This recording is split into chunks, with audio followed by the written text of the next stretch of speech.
Hello everyone, it's Kevin. Welcome back for another episode of Print and Paint.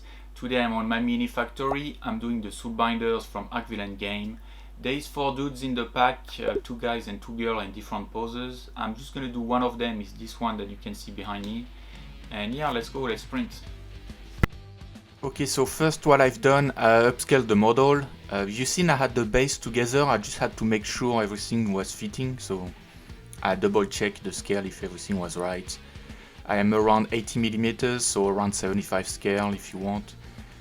There's a lot of details, so I put my strongest support on the feet, the bottom of the feet, then I'm going to over with really light support and I'm just gonna try to do all the details, like the spikes on the boots here, really annoying, but you have to put support. And the bottom of the books was a bit annoying. I tried to use some of the new feature of C2 Box, like it's pretty nice, the new one is pretty cool. Not much crashes and much more better, like stable and some cool new features, so I really like it. I spent a lot of time, I went steady, make sure I didn't forget anything. And in the end that's a lot of support, but that's the name of the game.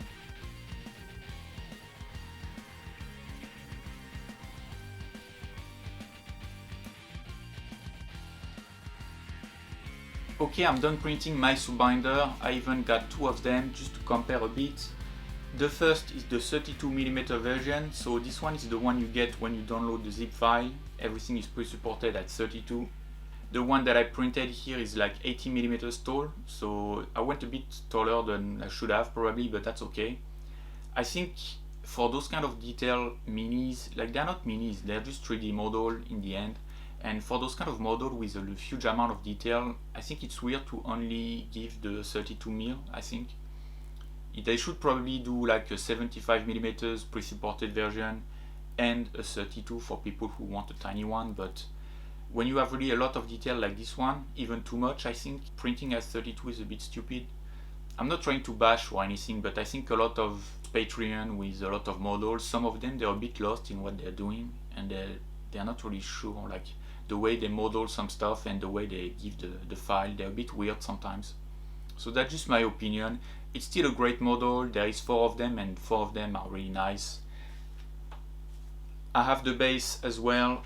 I had a small hiccup happened here on the tip of the weapon. I had 3 support at the start, everything was fine, but then the next one was a bit too far away from the bed, so there was a shifting line, there was kind of a dent here and some line after, so I had to put some resin, sand it, make it smooth. Now it's fine and I'm ready for painting, let's go. Okay, let's start with the base coat. So I use red for the cloak, the cape. Looking back at it, I should have changed. I think red is always like the classic color, so later on when I was looking at it, I'm like, maybe I should have changed because it's always kind of the default color you're going for kind of cape or cloak. And then I use brown for the pants and the hoods, and here on the soles I'm gonna use purple and some turquoise and jadish color. I got inspired by just the artwork of Archvillain. The picture they post of the rendering, they have some turquoise and purple glowing around, so I was like, yeah, that's kind of cool. It's gonna fit the sole coming from the end and the book and the base and everything, so I'm like, okay, let's do this. Here I'm dry brushing the turquoise over. I'm trying to get all my volume defined, try to brighten the color a little bit, and I'm going later on with the brush with even brighter, trying to find some highlights.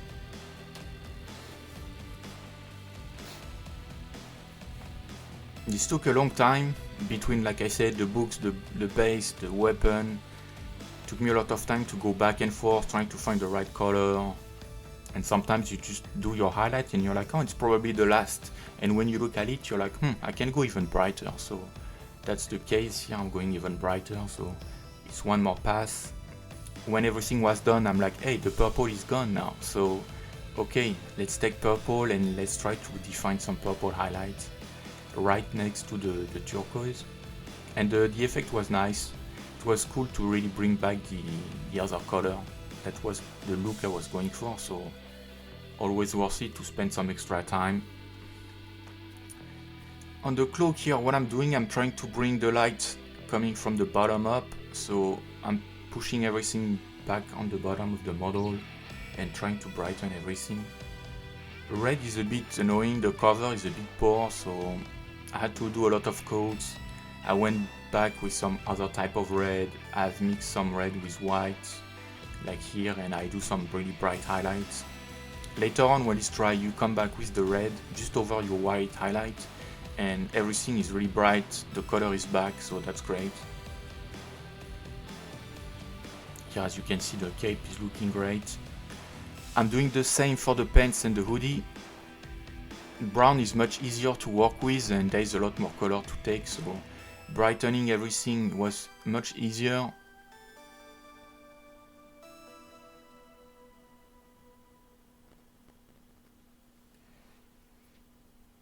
I try to define the volume as well of everything folding, the back of the hoodie.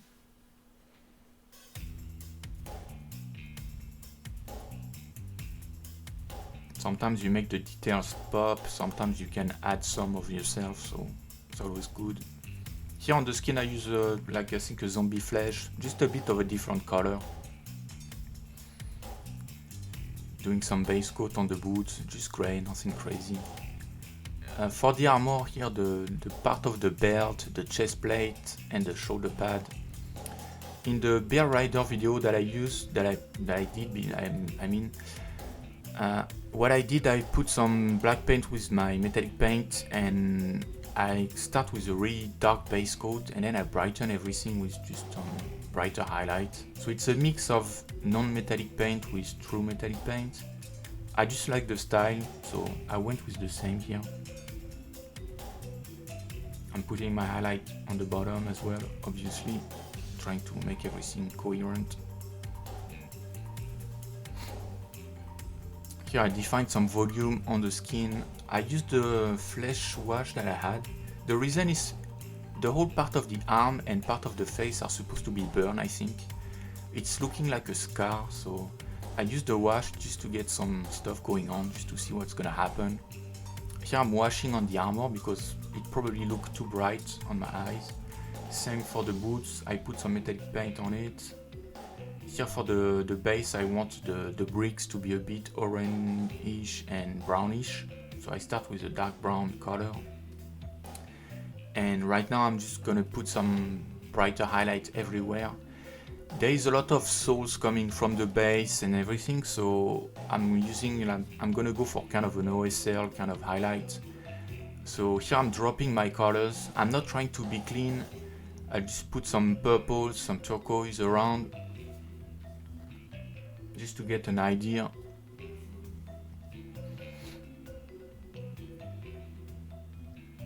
Here back on the base, finishing the top brighten color of the bricks. And I decide to use dry brushing to put the OSL on the bricks as well. Much better, it's much easier than just painting yourself. Like, you can always do it with the brush, but dry brushing is really helpful. And after doing this, I'm like, okay, let's use the dry brushing on the model as well. I had my color set already. I'm like, dry brush is really gonna help, and I'm gonna clean it after with the brush and the base coat color.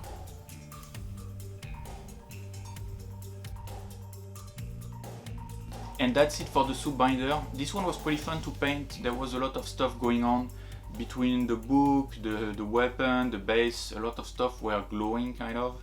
I always end up myself getting into OSL, which is a bit of a pain, so I had to rush the end a little bit. I used a lot of dry brushing to kind of simulate the effect of the glowing around, and then I've tried to clean later on with the brush.